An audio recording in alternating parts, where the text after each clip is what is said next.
Welcome everyone to my first Blood Bowl game in the new rule set. I played it a lot in the older ones, but kicking off the Blood Bowl League Season 3 at TSA for my Brave Chaos Dwarfs, I faced a team of ferocious Lizardmen tonight in my first game in this edition.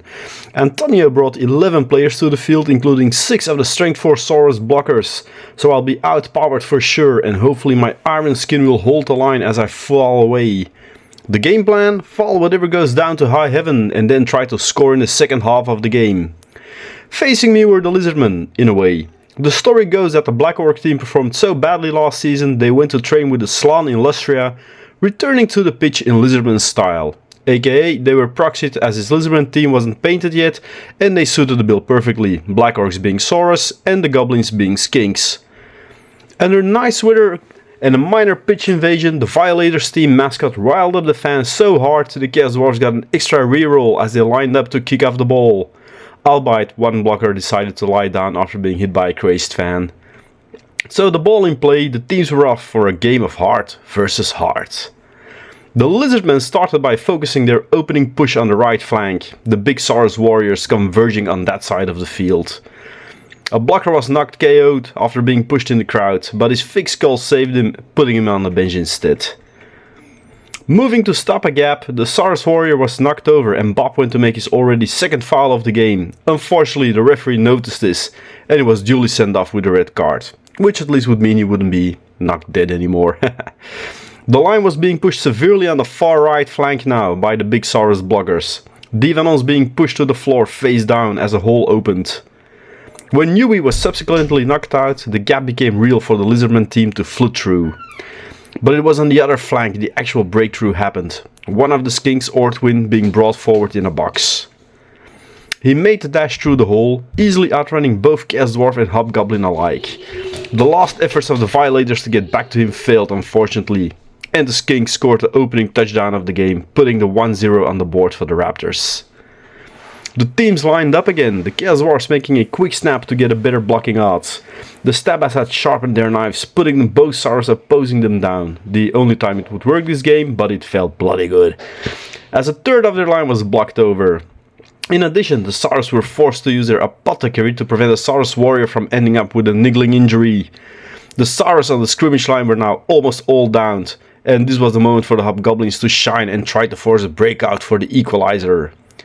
With some effort, after first fumbling the ball and as such costing a turn to allow the Lizards to start recovering, a train of violence moved over on the right flank towards the Lustrian end zone. The remainder of the team did their best to keep the rest of the Lizardman team down and occupied, injuring Orthwin in the go and causing a badly hurt on him. But that one turn they could recover was too much. And soon the big Saurus caught up and knocked the ball carrier over, the ball ending on the edge of the brawling group. There was one desperate chance, however. If my Hobgoblin could pick up the ball, throw a pass to the Flamesmith, who was the only one still able to reach the end zone, and the Flamesmith would actually catch it, which ended when the Hobgoblin failed to even pick up the ball überhaupt. So with 1-0 we went into halftime and the team set up for the second half. The ball deviated right next to my own end zone, so the Hobgoblins would hopefully perform better now. At the scrimmage line, the Chaos Dwarfs started causing their usual ruckus, bulldozing over the Saurus with the aid of a crooked referee who had stunned one of the big beasts himself. Over on the left flank, the Skinks flooded over to try and recuperate the ball in my half. Which wouldn't be hard, as trying to throw the ball to his teammate, the dude fumbled the pass and the ball fell at his feet. It deviated right in front of my own dead zone, with a Skink poised nearby to pick it up and go score. Which then duly happened, and it became 2-0 for the Raptors as such. The teams lined up once again, and knowing it was lost, I would try to score at least some star player points by beating, or trying to at least, the Lustrian daylights out of my opponents. And my fans would be on the lookout with rocks to throw should the opposing ball carrier start stalling. The Saurus line held rather okay though, and Yui found himself right behind the line with the ball in his possession. Swarmed over, the Chaos Dwarfs tried to hold on for dear Hashoot against all those strength 4 punches being thrown their way, managing to keep the line more or less intact. But slowly and steadily the Lizardmen worked their way towards poor Yui, who suddenly didn't like the idea anymore of being in possession of the ball. While Dewey had been put out of the game with a niggling injury, no way I would use my apothecary on the lowly Hobgoblin lineman, Dewey finally lost the ball from against all that savage pushing and shuffling around him. As the skink picked up the ball, my line was completely smacked to the floor, and while they struggled back up, they couldn't reach the Lizardman ball carrier anymore.